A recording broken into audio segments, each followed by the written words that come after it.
21 জানুয়ারি 2026 আজকের দিনে কোন কোন রাশির বন্ধুদের share market, forex, cryptocurrency, meme coin, oil, gas, gold, silver এবং কমোডিটি মার্কেটে ভালো ফল পাবেন সে সম্পর্কে আলোচনা।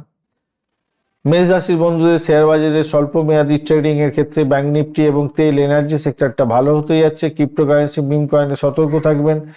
বৃষ রাশির বন্ধুদের ক্ষেত্রে গোল্ড, কমোডিটি এবং দীর্ঘমেয়াদী নিফটি ফিফটি বিনিয়োগে ভালো ফল পাবেন। ফরেক্স এবং ক্রিপ্টোতে বিভ্রান্তির শিকার হতে পারেন।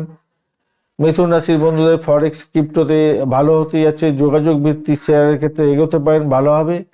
কর্কট রাশির বন্ধুদের গোল্ড, সিলভার, ব্যাংকিং সেক্টরগুলো ভালো হতে যাচ্ছে। অয়েল, কমোডিটিতে সতর্ক থাকবেন।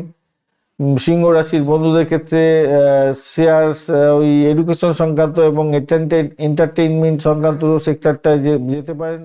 নিফটি ফিফটিতে ভালো হবে, তবে ক্রিপ্টো, মিম কয়েনে ভালো হবে না। কন্যা রাশির বন্ধুদের ফার্মাস শেয়ারগুলো এবং কমোডিটি ও ফরেক্সের ক্ষেত্রে ভালো হতে যাচ্ছে।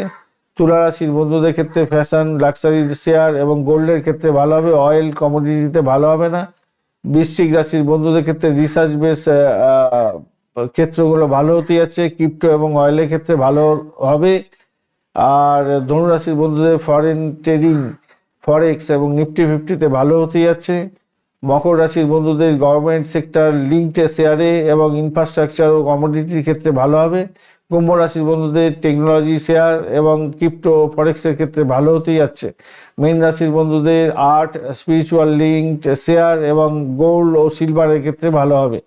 ধন্যবাদ বন্ধু, ভিডিওটি দেখার জন্য। লাইক, শেয়ার, কমেন্ট অবশ্যই করবেন। এই ধরনের ভিডিও পেতে অবশ্যই চ্যানেলটি সাবস্ক্রাইব করে রাখবেন। বন্ধু, সঙ্গে থাকুন, ভালো থাকুন।